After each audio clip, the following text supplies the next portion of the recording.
fuck yes, welcome to After the Hype. With me, your host is always Brian Dressel. With me this week is Mr. Jonathan Hardesty. Yep, me and only me. Yeah, that's it.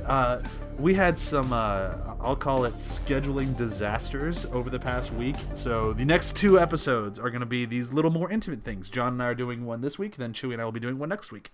And it's going to be kind of like our Valentine's Day episode, although John and I are not going on a date together. We are just going to share movies that we enjoy with each other. Which is the same thing. It's the same thing. But you'll notice a slight dip in our audio quality. I apologize. We're both recording off our laptops, or speakers off or microphones off our laptops, but not in a room together with all of our lovely recording equipment that I spent too much money on. It's truly the Los Angeles way, being in the same city, but recording over a messenger. Oh, absolutely. Like, if we could drive to each other in about 20 minutes, or we could just stay in the comfort of our own homes. That's the LA way. It's perfect, really. Yeah, it works out great. So just a little bit of housekeeping coming up after these next two episodes. I might have mentioned it last week. I honestly don't remember, but we have Your Name and Into the Spider-Verse coming out, which I'm very excited to talk about. And we have two very awesome guests lined up who are really excited to talk about it with us. So you have to get through this episode and next episode, and then we'll be back to our regular scheduled programming, and then we won't. Well, you'll still like this episode. It'll be fine. Oh, no, this one's still good. These are still good episodes. But if you were expecting another full-blown review, that's going to be about 2 weeks away. And then you get two episodes, and then you get repeats for a little while as we take our yearly break. Is that the end of all the housekeeping stuff? I feel like it is. Sounds about right. So this week, John and I, we decided to try to go back and think about movies that either we enjoyed and nobody else did, or everyone enjoyed and we didn't. And I think we both kind of went for the latter, or the former. And we came up with some weird ones. And I was going to do like a Where Have You Been Doing and all that sort of stuff, but it just doesn't feel like the right place for that. Like, who cares? Like, do you care what I did this week, John? I honestly don't care what you watched. Yeah, never. Yeah, no, so we'll save those for the full episodes. Although I will say everyone should play Detroit Become Human. It is pretty fucking awesome, but I'll talk about it more later. So back to our movies. I picked one that is widely known as a horrible movie. It is widely known as the movie that almost killed somebody's career. It destroyed an entire character. The character's still a joke. It almost ruined Warner Brothers.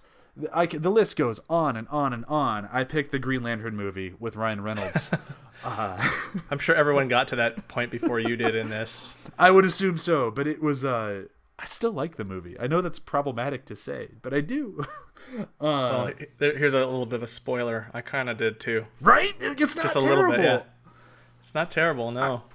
It gets a bad rap. It's not a great movie. Do not get me wrong. It is not a great movie. In the grand scheme of comic book movies, it's probably near the bottom, but so much better than people make it out to be. But so much better, and you can see the promise too. Yeah, like there's. We'll get into it. John, what was your movie? My movie was Inspector Gadget with Matthew Broderick and Rupert Everett. And I love there's Andy no preamble. We're just diving into this. I picked a bad one. I'm sorry. Yeah, no, my bad. 50 lashes. No, this was like the Disney's foray into like remaking a childhood cartoon into something like a live action thing. And they never cracked it ever. I don't care what any of you say. It, yeah. It's still terrible. No, this is a prophecy. This is a prophecy film. Yeah, you watch this and it's like, yeah, I bet Aladdin's going to be great. And so is Dumbo. Dumbo will be wonderful. Yeah, because Tim Burton is the bankable director that he always used to be. Yeah, no, I picked it from a weird sense of nostalgia at how TV movie goofy it was. And when I watched it again, it did not, well, it kind of did and did not disappoint. So I kind of want to start with your movie, and then we'll kind of move into, we'll cover your movie for a little bit, we'll cover my movie for a little bit, and then we'll kind of talk about how they oddly kind of relate to each other in a way, honestly. I'm not just saying that. Thematically it worked well. It thematically kind of worked, and then like as far as like global impact of this character, works incredibly well.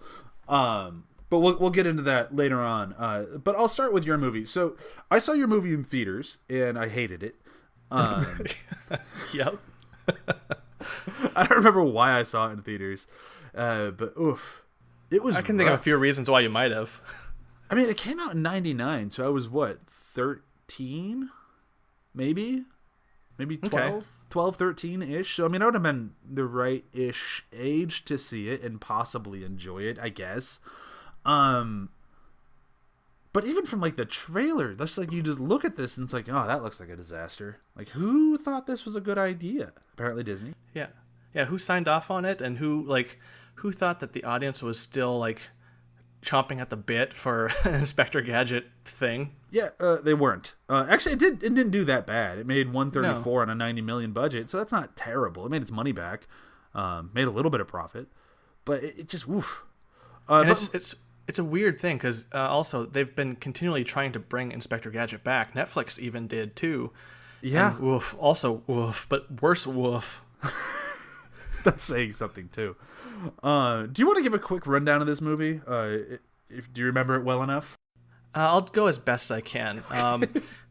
It starts with Matthew Broderick in this weird dream sequence where he's an actual cop walking around, like walking down the street doing Mr. Cop sort of things, and the townsfolk love him.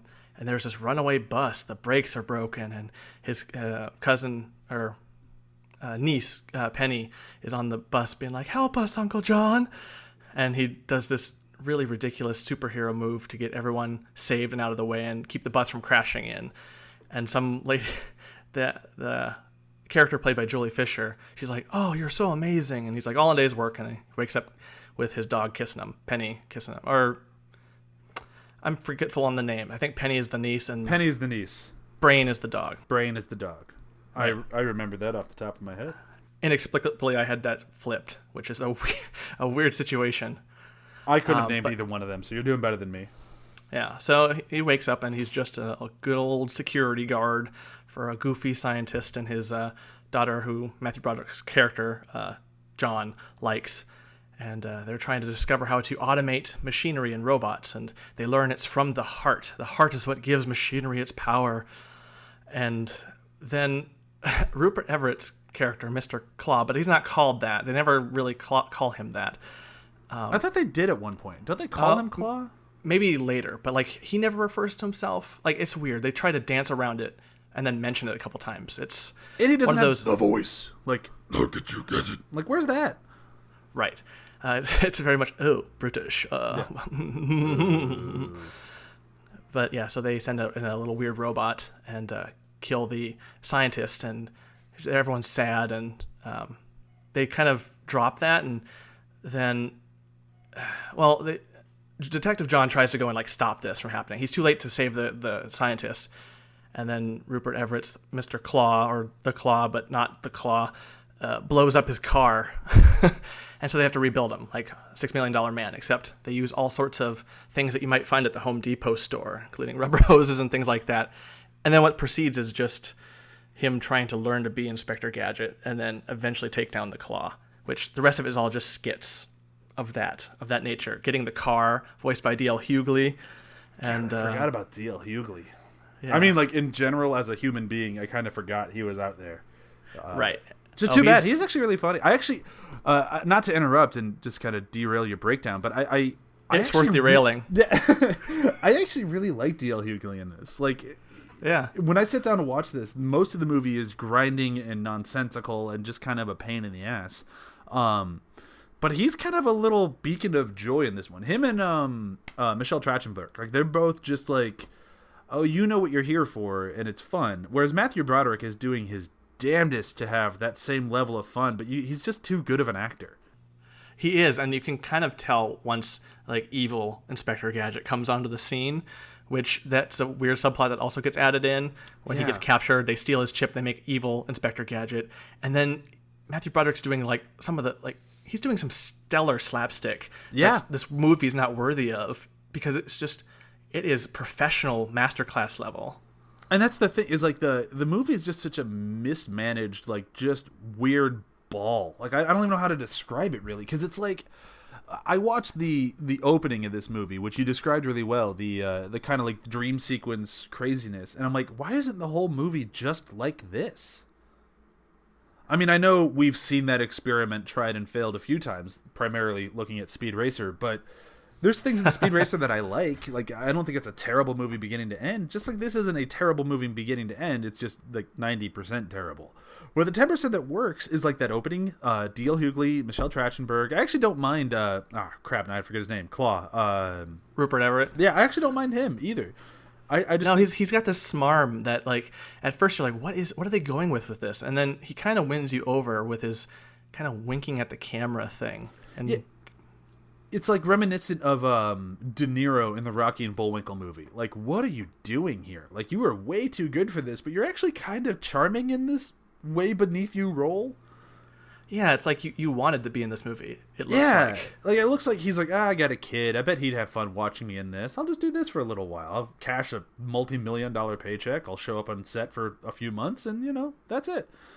And I can't really blame him for doing that because he did a good job. And that's not to say Matthew Broderick did a bad job. I just, it's like we said earlier. Interesting choice.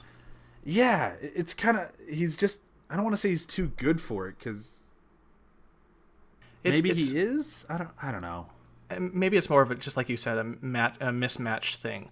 More of like they're all operating at different RPMs, and Matthew Broderick is really gunning for it, and everyone else is more like, "Yo, man, this is a fun, chill movie." Yeah, like they just feel like they're in different movies. Like Matthew Broderick is in a Three Stooges movie, and everyone else in this kind of like almost Terry Gilliam Dream World Looney Tunes thing, and it's like these should go together really well, but for some reason they don't. Yeah, and you're right in that it's kind of the whole package is kind of that way, and when you only have to look to its parts to get to that, because like there's also interstitials in between this of like bouncing gears and like there's like transitions. Oh God, honest to God, transitions. Boing, boing. Every time they come up, it's like, who thought this was a good idea? Did they get fired? We're gonna use it, but you're fired. Like that is the reaction they deserved. No, they pitched Dumbo. No, just kidding. But what if? You might be right. If Tim Burton worked on this, right? Oh, we're going hard against Tim Burton and Dumbo this episode. Yeah, no, but I mean, mad respect for OG Burton, but like still, Yeah, OG Burton. Everything post Sweeney Todd. And I know that Frankenweenie is in that list. I'm well aware. I'm going to stick with my... let's talk a little Green Lantern. Okay, yeah, switching gears a little bit. Yeah, gears. Boing, boing, go, Gadget, go. There we are. So Green Lantern, I can do a really quick summary, because it really is just a Hal Jordan... Sorry for all the creaking noises. A Hal Jordan origin story, more so than a Green Lantern origin story, which is... problematic, to say the least. This is a movie directed by Martin Campbell, who's just coming off of like a James Bond movie. Like, these are some huge people coming at this. Jeff Johns helped with the story, who, if you've listened to After the Hype ever, you know I'm a diehard fan of Jeff Johns. I think he's a brilliant comic book writer. Maybe not the best screenwriter. I guess we'll see. I know he did help with Aquaman. It's like maybe you don't start with the hardest character to put to film. It's not even that he's the hardest character. He's the hardest character to do well in film. He's great in comic books. But the long and the short of it is basically Hal Jordan is being Hal Jordan on Earth, which is Ryan Reynolds. He's just kind of a way too overconfident test pilot or fighter pilot, depending on if there's a war or not. Abin Sur's spaceship, after he got somehow derailed from parallax. I don't remember exactly what the parallax thing was in the beginning of this movie. But he crash lands on Earth, dies, gives Hal Jordan his ring. Ring sends Hal Jordan off into space so that he can train with the Green Lanterns, and all of your favorite Green Lanterns are there for all of 3 minutes. It is kind of like the movie was very much in a hurry to get to all those, because I think for most of the movie I was pretty lost as someone who's not familiar with Green Lantern things. It was difficult to keep up, which kind of kept me like, okay, at least Ryan Reynolds is here to have that like smart ass remark or something. Yeah, and I still don't think Ryan Reynolds was the wrong choice for Hal Jordan. I know a lot of people, especially Green Lantern fans, violently disagree with me on that, but I don't think he was necessarily a bad choice. I just don't think they wrote Ryan Reynolds as Hal Jordan. I feel like they just wrote Ryan Reynolds as Ryan Reynolds and just assumed that if they said he was Hal Jordan, we'd all be along for the ride. And it's kind of like they remember him from Van Wilder, but like had no kind of insight as to what he could become with like the Deadpool series, and just how he could carry the humor of that, and just the complicated nature of the comic itself. Yeah, totally. Because like this movie had a lot of weight to pull. Because Warner Brothers wanted it to be a launching point for the DC universe. It's supposed to be the launching point for Ryan Reynolds' career post being just a handsome guy in college movies. There's so much writing on this movie that it's a classic Warner Brothers tale of just how many studio heads are involved with this movie. All of them? That won't be a good movie. And then it wasn't. I mean, we got that again with Batman v Superman, which again, famously, I enjoy. Justice League, which I don't enjoy as much. And it wasn't until like Wonder Woman, Aquaman, and from what I hear, Shazam. I haven't seen it yet. I'll see it the weekend it comes out. But the less studio involvement, the better the movie. And Green Lantern, you can just see. Can you fit a Amanda Waller in that? Can you fit so and so in that? Can you fit all the Green Lanterns in there? Like, it just kind of felt like, how much can we jam into this one movie to kickstart our cinematic universe? And they chose way too much, because the story is just so lackluster. Like, you have Parallax, you have Sinestro, you have Hector Hammond, you have so many villains, and none of them get a time to shine. And all of them could have been their own movie too. Easily. It's like, is this the villain of the movie? Is this the villain of the movie? No, this is the villain. Oh no, wait, no. They could all be the. Which one? Which one are we sticking with? Yeah, we're gonna stick with all of them, and the villain is a cloud. What? Like, the skeletal version of the mummy cloud. Oof. So did Galactus take a break from Silver Surfer and come over to this one? Like it's Galactus on meth. I mean, what was with that period of time with like, oh yeah, all villains are clouds? Just the amorphous nature of villainy in the world, today or whatever. Okay. I mean, I guess it's better than where we're at now. I guess we are kind of out of it. But every movie needed a sky beam. Beware of the sky beam. Shut down the sky beam. Oh shit! You just spoiled my D&D campaign. Oh shit! I'm sorry. I was banking on that sky beam. All hail the sky beam. Fuck, even Avengers had a sky beam. Everyone had a sky beam. Sky beams are so hot. They're so hot right now. Clouds are so 5 minutes ago. Oh man, comic movies have had a rough ride. But that's the thing. Like, you have all of these problems, like all of these very clear-cut problems, from studio involvement to bad screenwriting to mismatched characters to not enough screen time for certain characters. Just everything went wrong. But the problem is that all that stuff that was in there, you could see whoever decided to do that, or whatever reason there was to start that, started from a good place. Like, it's kind of like what you said earlier. You could see promise in it. Yeah, I mean, and I can't really hate on the cast either, because you've got some really good actors in this, especially Skarsgård. Yeah. Who, like, giving his all for the dumbest character in the movie. Like, oh my god, Hector Hammond is such a tough character to pull off, even in comic books. Like, most comic book writers don't even go near him, because he's just a weird dude. He's a basically disembodied floating head. Like, he has a little limp body thing that kind of hangs around on the bottom of him like a tail, but otherwise he's just a big ass head. That's weird. Yeah, it's weird. It's like John Barrowman. There's a reference for you. I meant his character from Doctor Who, not just that he has a big head, although he does have a big head. Yeah, I mean, big heads unite, right? Talking about myself, I have a big head. So do I. So hats are a bitch, but I found some that I like. At least you found some. I put them on and I'm sad because it doesn't fit around. It doesn't fit through the brim. It's like I couldn't compare it because it's so sad. But I agree with what you're saying on, like, the cast. Like, you can't really knock too many of them. Like, I really like the Amanda Waller. I forget who it was now. I had it up here a second ago. Angela Bassett. Like, Angela Bassett's amazing.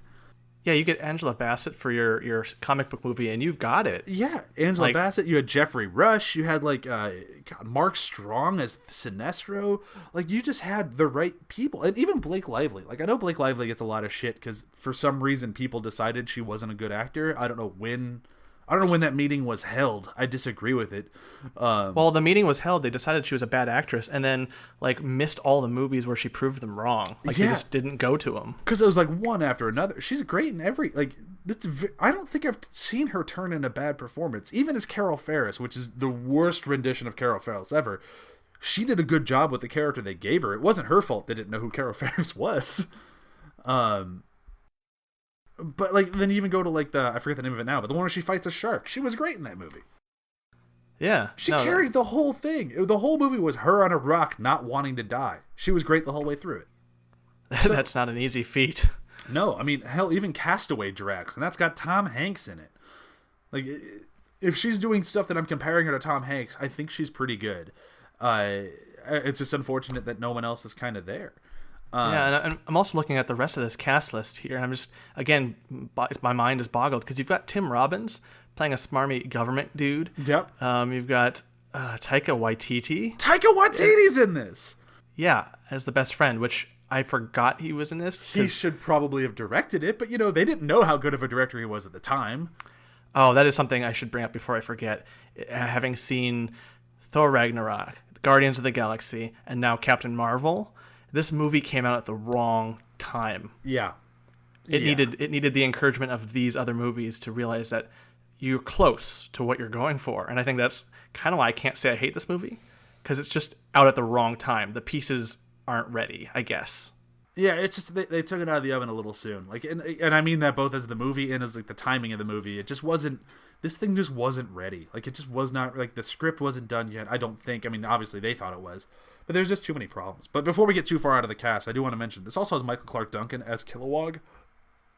Like, that casting could not have been more on point and perfect. Like, he is Kilowog, or was Kilowog. Unfortunately, he has passed, which still bums me out whenever I see anything with him in it. But yeah, so cast, story was decent, wasn't great, but everything was just kind of fine. But then, and this is where I kind of want to bring back in Inspector Gadget, this movie did so poorly, was so panned, people hated it so much that it made a joke out of Ryan Reynolds, it made a joke out of Blake Lively, and it made a joke out of Green Lantern as a character. To this day, Green Lantern doesn't sell as well because of this movie. They have Grant Morrison writing it now. You don't get much bigger in comics than Grant Morrison, and the book still isn't selling very well. Yeah, I mean, and that's kind of the thing is after watching the movie, and this might not even be fair on my part, but as someone not familiar with it, it's like if I was interested, the questions that I had about this, I was like, I'm curious about this. Kind of went pleh as soon as the credits rolled, because it like sapped any curiosity. It was a fun enough movie, and I realized I didn't hate it, and I kind of liked it in parts, but it really tries its damnedest to make you not curious about the character in any iteration. And it's so weird because like a lot of it does really well, but at the same time, like it kills curiosity, which is not what any movie should do. And the flip side of this, going back to Inspector Gadget, it's a tough comparison to make, but I would also say this one had the same sort of effect of, oh yeah, I remember Inspector Gadget. Inspector Gadget was cool. I like Inspector Gadget. This movie comes out, Inspector Gadget's lame. Nobody likes it. And it has never been able to shake off the stink of that. I mean, I'm sure the French Stewart direct-to-DVD sequel didn't help anything, but... Ooh, yeah. You get French Stewart and you're like, well, why don't we put some nails in that coffin? Ooh. But like that's the thing, is like, before that movie, I think my general reaction to if anyone brought up Inspector Gadget would have been like, oh yeah, Inspector Gadget. Like, and I would have been all into it. I'm like, yeah, I loved that show growing up. And now it's like, oh, Inspector Gadget? You mean like the Matthew Broderick movie? Boo. Yeah, and now I'm drawing a blank because isn't this also kind of near the time that Matthew Broderick and Godzilla came out as well? It would have been 2 years after it because this came out in 99. 2 years? Yeah, and Godzilla was 97. So it's 96, but yeah, 2-3 years. It's kind of this era, this span of time is like not exactly the most kind to Mr. Broderick. No, I really hope he bitch slapped the hell out of his agent after these few movies because it killed his film career. Yeah, and then you watch him in later things, and you remember how good he is, and like you have to question why this movie made you not like it, and you go back and realize. But that's the thing, like, what later things? Like, he doesn't act very much in movies. He's on Broadway still, and he's still having a very successful career, of course. I'm not trying to slight that at all, but as far as film career goes, he kind of disappeared. Like he had that short, like 2-3 episode stint on 30 Rock, and then he's just kind of popped up here and there. Like even roles that like I got into a very big argument with a friend of the show or co-host of the show, Venture Bros, Graham. He and his wife we all went and saw what was it? Brad Bird, Tomorrowland. And I'm like, why was George Clooney in this movie? This should have been Matthew Broderick. Matthew Broderick would have been perfect for this role. And they're like, no, he would look wrong. I'm like, no, he wouldn't. That's exactly the roles Matthew Broderick should be playing. Like normal dad, but like inspiring person. Like that is Matthew Broderick. Like he the was ones that like that's not that the dads that aren't a joke. Like they kind of have him be goofy and a bit maybe affable, but like the movie's not laughing at his expense. And like that's the thing with him is like he was Ferris Bueller. He had us all convinced that he was the most badass, confident, funny, everyone wanted to be him or sleep with him guy out there. And then the rest of his career he's kind of a schlub, and it's just kind of weird that it went that way. And a lot of that, and I mean I know this came much later in his career and well after Ferris Bueller, but I credit a lot of the thinking of Matthew Broderick as kind of a dork and a dweeb and a schlub to this movie, to Inspector Gadget. And I could be a little off the mark there, but when I think of where like the turning point of like I love Matthew Broderick's a Broadway actor and not a film actor, I think it happened right here. Yeah, I can't argue with that. It tracks. Because after this, I mean, he's popped up here and there. He's done all right, but it's just not the same. No. I think, what was it? The producers, when they did the more recent remake of it for film, that was like another glimpse at like, oh, why aren't people using him in the movies anymore? But even with that one, first off, the movie didn't do very well. And secondly, it was just because he had been on the Broadway version. They didn't cast him because he was the right one for the role. They cast him because he was part of the revival in Broadway. Okay, yeah. So it's like, I want him to do better because I love Matthew Broderick, but it's just like, And like that's the thing with going back to Green Lantern. It was the same problem with Ryan Reynolds. Ryan Reynolds did this, and it was just miss after miss after miss after miss until he got Deadpool. Right, and even Deadpool 2, I believe, goes to great lengths to make a joke and kind of put the Green Lantern movie to bed. I think in a gag or something at the very end. Yeah, he's reading the script of Green Lantern like, all right, kid, you made it. And then Deadpool shoots him in the head. Yeah. And it's like... And the audience I was with at the theater for that movie laughed their asses off. Yeah. And it's like, okay, that's what we think of that movie. And it's one of those things, like, it's tough because I'm sitting in the theater watching this going, I actually kind of like that movie. Like, I bought it on Blu-ray. Like, I had to find it on eBay because it's out of print. But, like... Yeah, and it's interesting, though, coming at these two movies as one is both a Disney movie, Inspector Gadget, and Green Lantern as a DC property, and just how the bias is still there. At least the initial bias is still there even then. Yeah. Because you always want to go back and give Inspector Gadget the chance, even though it's committing much of the same sins and maybe even worse than Green Lantern. Like, I mean, I'd say its only saving grace is that it's about 45 minutes shorter. Right, that's a great review for that movie. You at least save 45 minutes of time. Yeah, if you have to watch one or the other, at least this one will only take you 45 minutes less. But that's the thing, is if I had to watch one of the two of them again, granted, keep in mind, I'm coming from an extreme bias here. I'd watch Green Lantern every time. Yeah. And it's just because it's a better movie. And it's not that I'm saying that Inspector Gadget is like not worthwhile. Like there are parts of it that I enjoy. Like I said, about 10% of it. But but Green Lantern I like maybe 30%, maybe even 40%. Still not a great movie. In fact, on a grading scale, that's still an F. But I've seen worse comic book movies. I've seen many worse comic book movies. And this one's always kind of like that beacon of that's the worst, and no, it's not. No. Because I was, weirdly enough, the movie disappointed me in that it wasn't worse than it was. Yeah, you're not gonna watch this one and laugh at the screen and how bad it is. You want to do that? Go rent Venom. Venom sucked. See, because that's the thing is like I kind of want to watch it just to laugh, because I don't laugh nearly as much as I should in life. Hey, you just laughed right there. There you go. Yeah. You're laughing at your own sadness. Yeah, GIF screaming internally. There you go. But like that's the thing. Like you want to watch a comic book movie to laugh at it. That one works great. Fantastic Four, Silver Surfer. That one works great. Elektra, I did see that one. Catwoman. Yep. Like the list goes on and on for just horrid comic book movies. Fuck Howard the Duck. Terrible. So bad it's good. It's a movie that is literally so trash that you're like, actually kind of entertaining.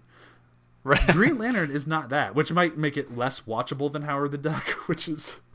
I think that's kind of that time period too, but like that's kind of where those movies start to fail. Is like you either have to go full on camp or like not even try, because there's that middle ground that's like, we know you want to be serious, and no one did the kind of wackiness of the plot and the premise with the fun that like Guardians was finally able to pull off.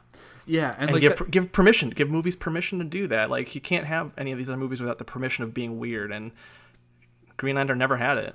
And it's so disappointing because I can't honestly think of a better property for weird, fun stuff than Green Lantern. Like that's why I've always been into Green Lantern, because it's never the same thing. Like every issue is different because they're always going somewhere new with new species, new everything. It's kind of like they're space cops, but like it's fun.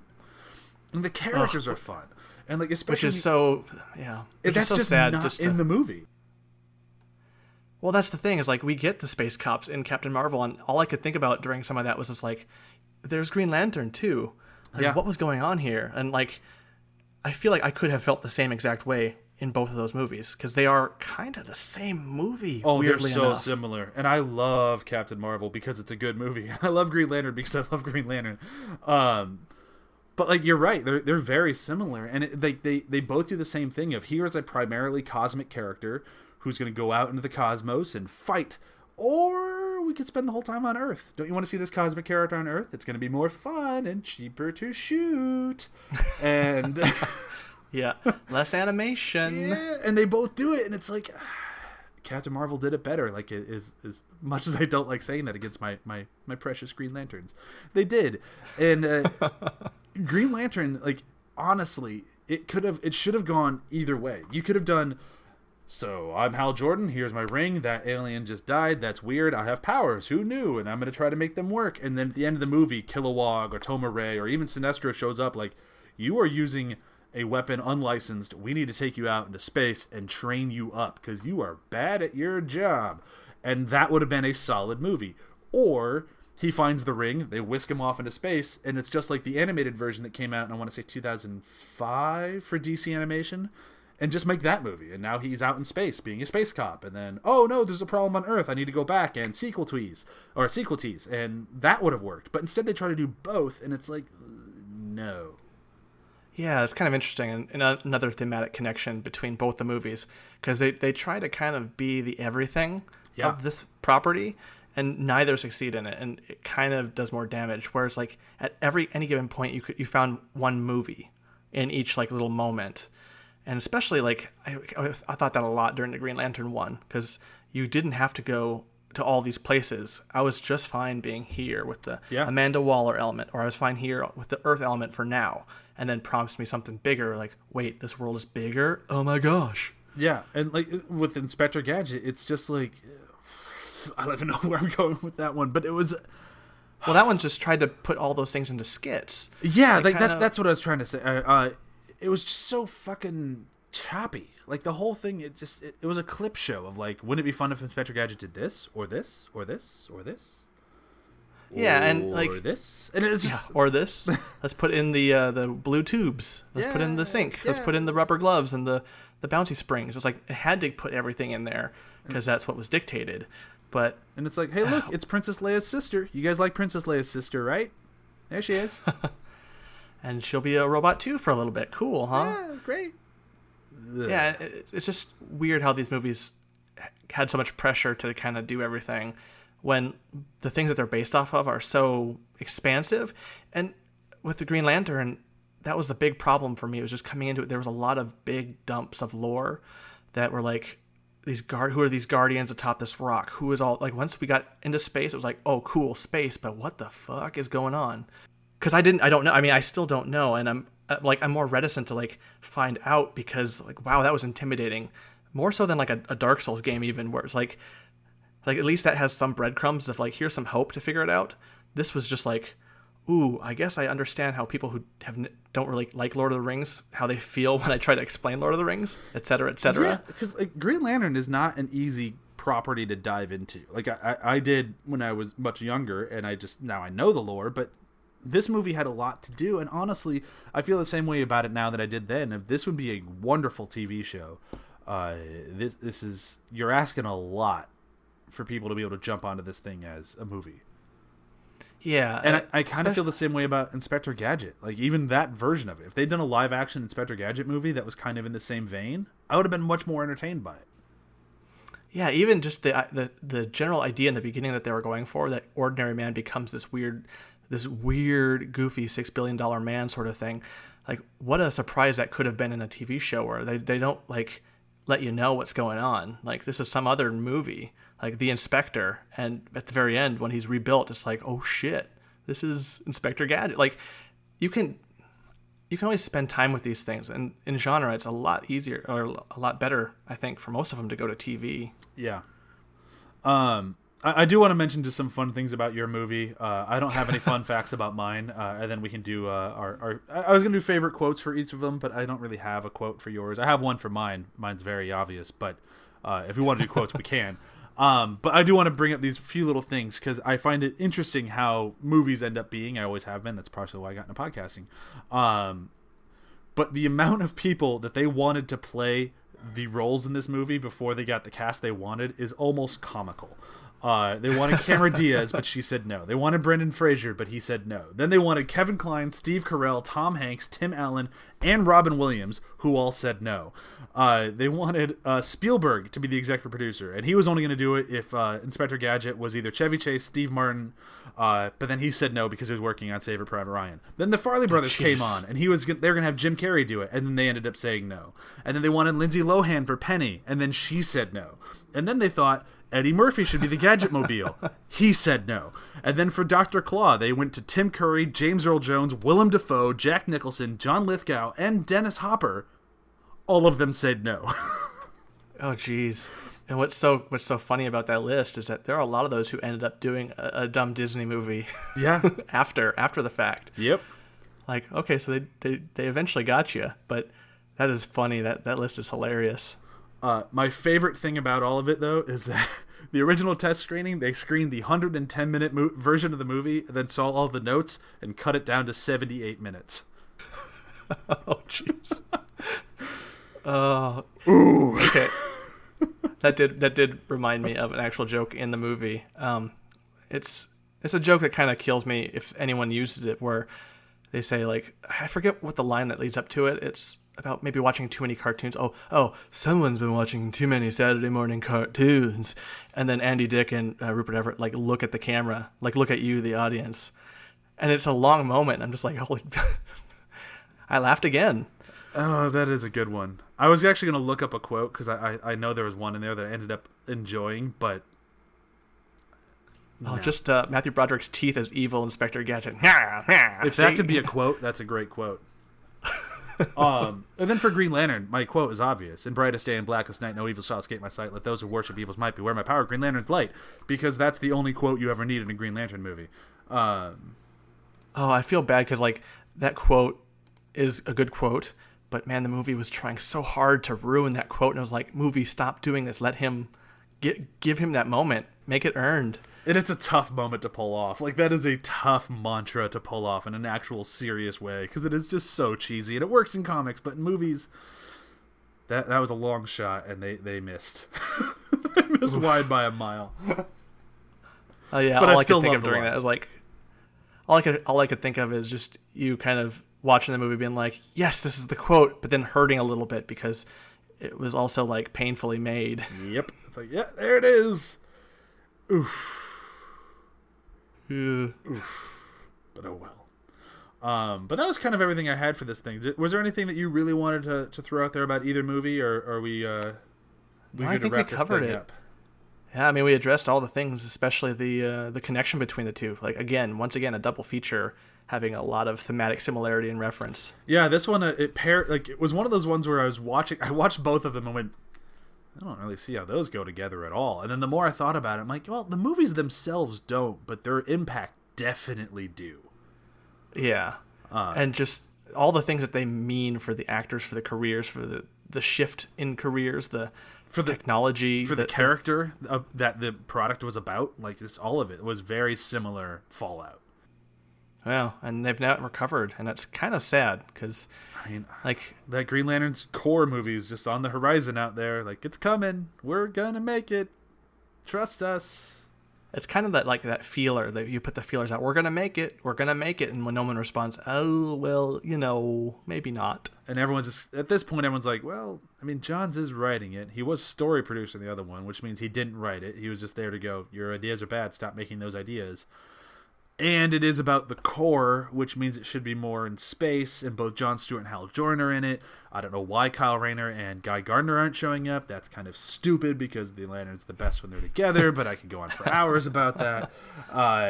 So I'm cautiously optimistic about So what you're saying Corps. is it's going to be like a Space Jam, but for the Green Lantern Corps. It should be. That would be the move we would want to see. They put all their powers into a Green Lantern like basketball. Again, it'd be better than what we got. Yep. And I like what we got, but that would be definitely better. Yeah, so I do. But before we kind of wrap it up, I do want to just draw some shame at just the people who really hated on it. Like, I was very surprised. Well, not surprised, but 100% of the reaction I got when I mentioned I was watching the movie was just like, "I'm sorry. I'm so sorry for your loss," or "I feel bad for you," or "It sucks." And I was like, great, what am I getting into? And man, they lied to me. It wasn't that bad.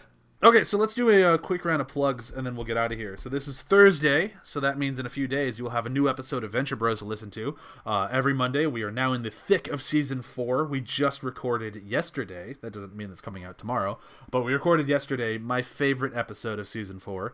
I'm saying that while not remembering the rest of the season very well, so that might change. But as of right now, far and away my favorite episode of Season 4. Well, and statistically, a lot of them have been your favorite, so that's if true. You say that. That is true. That's why I'm saying this one of the season so far. Okay. It might change, but I really doubt it will, because my favorite character does come up in this episode, and it's basically just a quote machine, and it's so funny. So that's Venture Bros every Monday, 10 a.m. Be sure to read our articles every Wednesday and Friday-ish. We've been a little lackluster on those, but during our break I should be able to write more, so we should have some more articles. And then be sure to listen to Samwise, and I can't stress this enough. I'm just going to take another minute, although I do this now every week on After the Hype, but I want to take a minute just to talk about Samwise, because I don't know why you're not listening to it.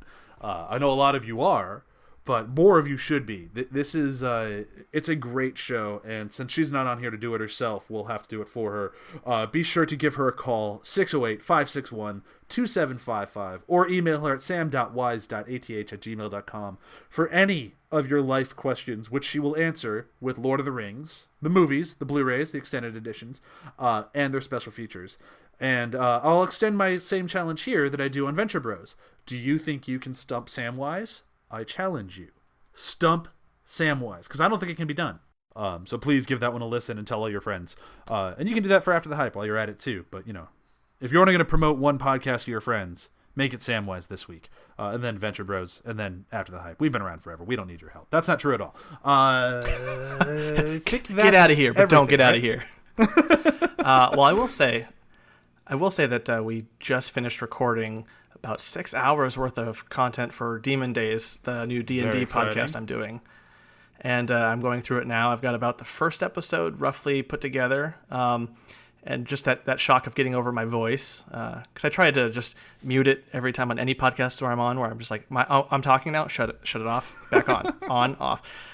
So I've had to get over that. But it's been really fun, and we've got a good crew. We've got Sam from Samwise and Johnny Recker, who's been on our show before here for After the Hype. A few times, and, and a friend of mine named Andrew Staten. We go back a ways, but we've never played any geek-type things, even while we were living together. So it's been great to get back into that. Oh, that's fun. And so that by the time this comes out, I'll hopefully have a release date and things planned out. I've got a few more artistic things planned, but it's all social media stuff. Yeah, well, it's coming soon, and I'm also part of it. Don't forget me. just sitting over here like a pile of chopped liver. Wait, literally who? No.